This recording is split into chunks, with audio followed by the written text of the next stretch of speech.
My privilege now to introduce you the candidates for Senate District Number 5. Steve Fitzgerald is the Republican candidate. Kelly Coltala, the Democrat. Kelly, I hope I said that right. You did. And there goes half my campaign spiel right there. I apologize. She is the incumbent. And I understand, Mr. Fitzgerald, that you won the Twin Costs, so we would ask you to begin your introductory comments, please. Thank you so much. I appreciate that. It doesn't feel like winning. I wouldn't have gone first if I actually won. I thank all of you for coming out. I thank the Kansas City, Kansas Chamber of Commerce and the other organizations for having organized the event. I believe it's an extremely important thing that people become more involved in their government. If we're going to have a democracy, we need an informed democracy. I was kind of put off when I realized that they had started voting, actually voting, in Iowa a week before the first presidential debate. So first we vote and then we have 3 debates. I'm a little concerned about that. That seems to be going in the wrong direction. I'm very glad that we're here, that we have the opportunity to address the issues and to provide our understanding of government to you, so that you can make an informed decision on all of the candidates. I'm not from here. I was born in the Bronx, New York, and left when the Army took me away. And after moving around the country with my family, every 3 to 4 years getting a letter telling me where to go next, the letters stopped coming. And I was in Leavenworth, Kansas. So we've been there since 1985. Raised 5 children there. They've been through the Lutheran, Catholic, and public schools. I started a small business, actually 2, in Kansas. And when 9/11 happened, I closed my business and went to work for Northrop Grumman Corporation as a consultant to the Army. I retired from that job last year. I'm very much interested in being able to help and being able to serve both my local community and the state of Kansas.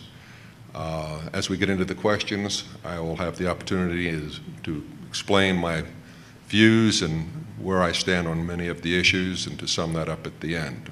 Again, thank you very much for coming. Senator Coltala, your comments, please. Thank you very much. Good evening, everybody. We're kind of sleepy. Let's wake it up. Here we are. We're at a legislative forum. Woohoo, woohoo. I am Kelly Coltala. I am the state senator for the 5th District. I was elected in 2008. Previously, I served on the Unified Government Board of Commissioners and on the Piper School District. I've been married to my husband, Daniel, who's here in the audience, for 34 years. We have 3 grown daughters. Got the last one married this year. Thank you very much. And they're all through college. Again, the costs are stopped and we're able to enjoy our life a little bit better. We've got 3 grandchildren who we adore. I am very lucky that the 5th District represents Fort Leavenworth, Lansing, Western Kansas City, Kansas, Bonner Springs, and I picked up most of Edwardsville. It actually got a little skinnier, but it kept the north and south boundaries pretty much the same. I have always been interested in public service. I am at least a 5th generation Kansan. My mom and I were trying to go back as far as we could, and we got 5, and we're pretty sure there's 6, but we couldn't verify it. I went back to college after our last daughter was born to get my degree in political science. And I completed an internship at the Kansas Senate at that time, and that's when I fell in love with the building, the process, and I am living my dream, and not too many people get to say that. So thank you.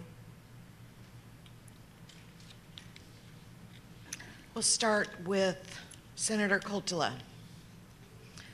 Specifically, how would you propose to balance the 2014 state budget if there are significant shortfalls in revenue? Make across-the-board cuts, extend the temporary sales tax that was passed in 2009, cut specific department budgets, or perhaps you have another alternative? Thanks, Melissa. I hope I get it all. If I miss something, let me know. But the state budget has been reduced. The governor put forward and signed a reckless and irresponsible tax reform plan, which will put us in debt $2.5 billion in 5 years. So I think that we had a surplus, and now we're going to have a debt, and we're going to end up having to eliminate programs that do good work, such as the Main Street program, which was mentioned earlier. I don't support that tax plan. I don't support those cuts. I will not support extending the sales tax that we put in place that is to expire in 2013. I believe we need to take the tax reform plan and create a new piece of legislation that has tax parity for all. Mr. Fitzgerald? I think the economic history of Kansas is what is a serious problem. We got into a situation now where we are relatively 1/2 of what we once were. At one time, Kansas had 8 representatives in the Congress of the United States. We're down to 4, and the last census it almost went to 3. In the last 20 years, there's been exactly 0 rise in private employment in Kansas. All of the increase in employment has been public increase. We cannot afford to continue down that road. We have to change.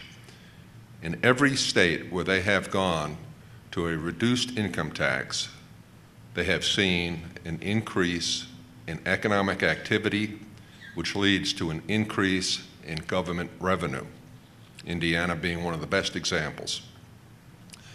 I believe that the governor's plan, which was brought to him by the Senate and the House, will in fact help to get Kansas turned around and begin growing again. I think we need to do that. I think it's imperative that we do that, because the road that we have been on for the last 20 years is leading us to a place we don't want to be. Thank you. The next question, small businesses create the majority of new jobs in this country and also in the state of Kansas. Specifically, what would you do to help small businesses increase the number of jobs? And we'll go first to Senator Kultula. Thanks, Merle. The Democrats in the Kansas legislature proposed a 14-point jobs plan that included tax incentives for women and minority businesses, as well as tax incentive for companies that offer apprenticeship programs. But we have not been able to get that plan through the Republican legislature. So we did have a plan.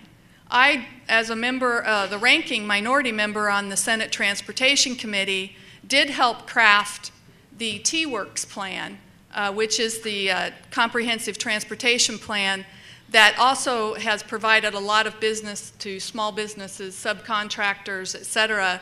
So I think we can, as we can create more work, then we can create, small businesses will have more opportunity to get more business through these projects.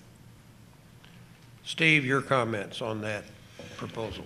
I think it's telling that the philosophy is to take tax money in order to create work. I think that's pretty indicative of the difference in philosophy. I believe that those dollars work better when they're left in the private sector and when we remove some of the burdens that we've placed on the private sector. 77% of the small businesses in Kansas employ 10 or fewer employees, and they have not been hiring lately. What they need is they need the ability that you find in larger corporations to retain their earnings from one tax year to the other, so that they can buy capital, expand, and hire. The tax plan that is removing the income tax on small businesses does that. And starting on 1 January of next year, the small businesses in Kansas will be able to retain their earned income, which is other than wage income, in order to be able to use it for reinvestment, for hiring, and for expansion. That's what we need. We need the businesses to grow, not try to create work so that we can then go out and hire somebody. That's been tried in too many countries, and it's been a failure every time. Thank you. Thank you. We'll start with Mr. Fitzgerald. Knowing how education is funded now, what would you do as a legislator to fund K through 12 in the future? Would you keep the current formula, or would you change it, and if so, how? Excellent question, Melissa. Thank you. In this entire season, with all the candidate questions that I've seen, not just for myself and for my opponent, but for all the others that are candidates, the emphasis has always been on the funding. I have seen no emphasis on the education. I am in favor of having the most effective education we can for our children, to include technical schools, and to fund it adequately. But what I have heard continuously is we only need more money, constantly more money. Previous candidates have mentioned the tremendous amounts of money that have been put into education, and yet for the last 15 years we have seen a flat line in student achievement. We haven't increased high school graduation rates. We have not done the things we would do if we were doing better at educating the children, which is where we need to put our focus. I don't necessarily blame the formula that's being used, as convoluted and Byzantine as it is, but I do think we have to restore the profession of teaching, stop treating teachers like low-level bureaucrats in a vast bureaucracy, empower school principals to do what they need to do in order to provide their students with the best possible education. Thank you. Senator Coltala. My sister is a teacher. One of my daughters is a teacher. One of my son-in-laws is a teacher. I actually substitute taught for a couple of years back in the 90s. I always admired teachers before that, but after doing that, I revered them. It's a difficult job, and I admire them greatly. Over the last several years, public education has had drastic cuts to their funding. Many school districts have had to lay off beloved teachers. They've increased their classroom sizes. And if you're a parent with kids in the school district, you've seen your school fees increase significantly. Now that the economy is starting to rebound and the state actually has a positive cash flow, I think we should be putting more money into the education formula to fund it according to the Montoy case. By funding our schools, fully funding our schools, I believe that is where our future lays, and I believe that is the investment that we should be making.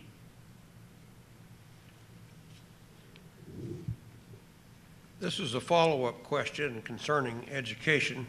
With the state being a major source of funding for K through 12 education, how would you believe that K through 12 accountability of outcomes should be measured? State assessment scores, ACT scores, graduation rates, assessment of teachers being successful in achieving student success, or any other ideas? And we'll start with Senator Coltala. Well, Merle, all of those should be taken into account, and I think the public education system is already looking at all of those options of how to be more accountable. I don't know of any sector in the public sector over the last few years that has been under a microscope as much as the public education field. They are constantly being scrutinized about the way they spend the money, the way the kids are educated, the way the curriculum is crafted, the the accountability measures under whether it should be No Child Left Behind or whether it should be Common Core standards, and do we do a test this year for the No Child Left Behind, or now that we're switching to Common Core, do we test for that? I believe that the education sector is more than willing to work with the legislature, as they have been for the 4 years I've been in the legislature, to be as accountable as they can possibly be and as transparent as they can possibly be. They all have their own elected boards too. So those people also are beholden to the taxpayers and the voters in that school district. Thank you. Steve Fitzgerald, your comments on this. I believe that the question is excellent, Merle. It goes right to the point of what I said just a few minutes ago. We have to get better results. And the way to do that is to restore the profession of teaching. Allow the teachers to practice their profession rather than having to be low-level bureaucrats in a vast and ever-growing and ever more expensive bureaucracy. Allow school principals to run their schools properly. Those two things, I think, will get us where we want to go. Your question is, how do we measure it? The way we've been measuring it is by dollar signs. Now, let me talk a little bit about the drastic cuts. There was one slight cut in 2011. All the previous cuts came under Democrat governors and on your watch. Now we've got a $45 million increase in the education funds for the next year. I think the drastic cuts is a little bit much on hyperbole. Also, the funds that we have now, the budget that we have now, reaches a new record, going higher than the previous record, which was last year's. We need to measure student achievement for each individual student, and we have to make sure that each student is performing to the best that that student can be expected to do. That's the best way to do it. Thank you.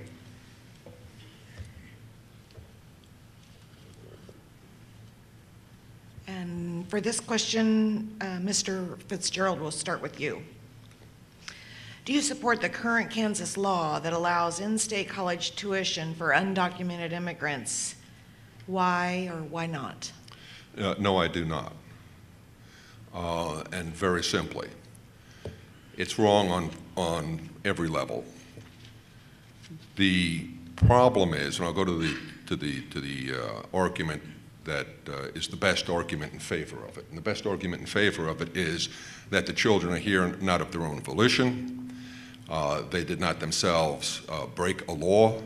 If they're going to be here and continue to be here, they need to be as educated as possible. That's the main argument in favor, as I see it.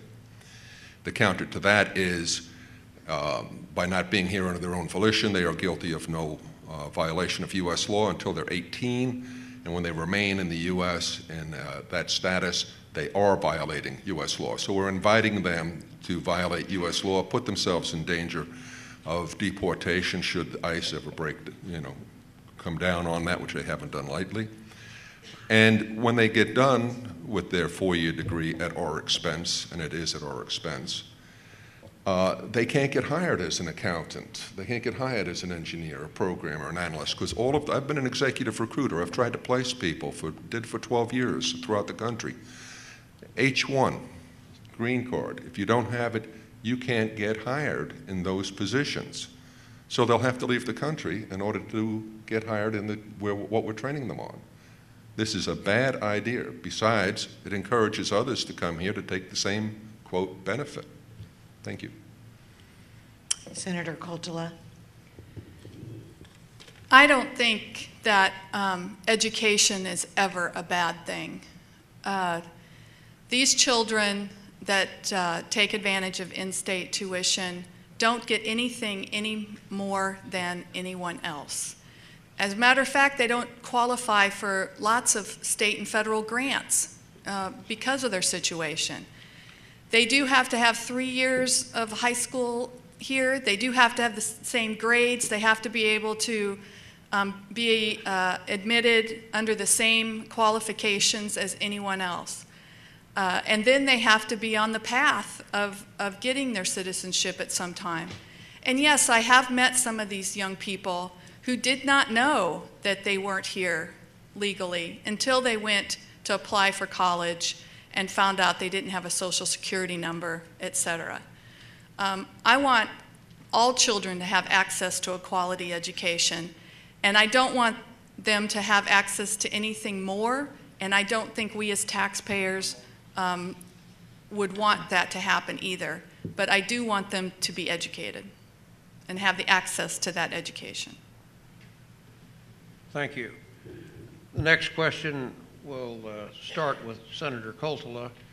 As you know, we have an excellent opportunity with the Cerner Corporation bringing 4,000 jobs or possibly more into our community. We've also gone through a difficult time with housing developers without having really an adequate stock to take care of these new people that are coming in. Would you favor state legislation that would provide tax incentives for builders and developers building spec homes? In other words, their tax rate would be less until the house was sold. What would your position be on such legislation? Yes, I know that, well, especially out in the 5th District, we had several years ago lots of different subdivisions started and they're now stopped. And so we have lots of subdivisions with empty lots and infrastructure but no building going on. And so, and I also know that Mayor Reardon and the BPU and the Board of Commissioners have also been working together on trying to develop an initiative that would either completely eliminate or put on hold some developer fees or building fees or utility fees, and I do support that for a specified period of time. And yes, I would be interested in looking at what we could do at the state level, but I would want to make sure that we are working in conjunction with the local government. I don't think that we should come in and arbitrarily set something up without seeing, because different communities have different needs and different ways of handling their development projects. I would want us to work in collaboration with local government. Okay, Steve Fitzgerald, your view on this proposed legislation? I think we found something we can pretty much agree on, be quite frank. But full disclosure on my part, I did mention in my earlier answer that I was in business as an executive recruiter, had an executive recruiting firm, and my other business was home building. And my brother built an awful lot of the homes on Long Island, and there's a lot of them. There is a problem with encouraging too much home building, and I think we've just spent a couple years digesting that problem economically. So we have to be careful about that. But we have to make sure that we do provide as much of a business-friendly environment. If the local community wants to expand their residential area, I think we ought to remove as much as possible any impediments to that. We need to allow that to continue, because what we're doing is bringing more taxpayers into the area who will then help the area to continue to develop. And I think a similar situation obtains as far as businesses are concerned, small businesses are concerned. So I think I agree, and I would especially underscore what my opponent has said about working with the local government. We have to do that. Thank you. Thank you both for your responses this evening. We'll now go into the 2-minute closing statements. Senator Coltala, if you'll begin, please. Thank you very much, and thanks for coming out. I know everybody has a lot of demands on their time, and I really appreciate you being here this evening. Over the last 4 years, I've worked really hard for the constituents in my district. Many legislators across the state and candidates I've heard talk about job creation and how do you do that. And actually, I've been very lucky in the 5th District to actually have created over 8,000 jobs in the last 4 years, or at least been a part of that. I can't say I completely created those jobs. But each of the projects, whether it was the stadium project or the Cerner office buildings or the CPAC call center in Leavenworth, all required some type of input on my part to help those projects move forward and continue to be able to come to fruition and create those jobs. And I want to continue doing that. I want to continue being able to do that in the 5th District and make sure that as more and more people move into our district, that we have the education here and the workforce and the economic development tools to be able to do that. I've worked in the Senate over the last 4 years as a part of a coalition of moderate Republicans and Democrats working together on issues. And right now we have the dysfunction of Washington, D.C. spilling into Kansas. And the process has become about who wins, not about good public policy. If elected again, and I hope I can get your support, I believe and will continue to work together, because I think that's how we work best, is when we work together. Thank you. Mr. Fitzgerald, your closing comments, please. Well, again, thank you all. I think you have seen some of the differences between us, giving you a fairly clear choice. My focus has been upon individual rights, freedom, dignity, limited government, limited expenditures in government. I don't think that we need to undertake educating all the world's children whose parents choose to bring them here. I don't think we can afford that. I think there's a number of things that we can't afford. I do believe that we have to do what is necessary in order to increase business and to help the economy in the area. I'll give my opponent credit for some of the work that has been done to help do that, but I also would give her some of the blame, for instance, in killing the woodlands twice, just to make sure it stayed dead, which I don't think was good for business at all. I don't like picking losers, and that's what government normally does, is they pick the losers, and they get behind them, and it winds up with a situation that the taxpayers have to pick up. I don't like tax abatement programs that wind up with the local people having to pay for the increased infrastructure costs because we've given away so much of the tax base in trying to attract our favorites into the area. I don't like that we have situations where your taxes are being jacked so that other people can try to get large developments into the area for bragging rights. These things can be done, they can be done well, but low, fair taxes across the board is extremely attractive to business, it's extremely attractive to people. When we achieve those low, fair taxes, we'll begin to see the economic growth that we need. Thank you. Thank you very much.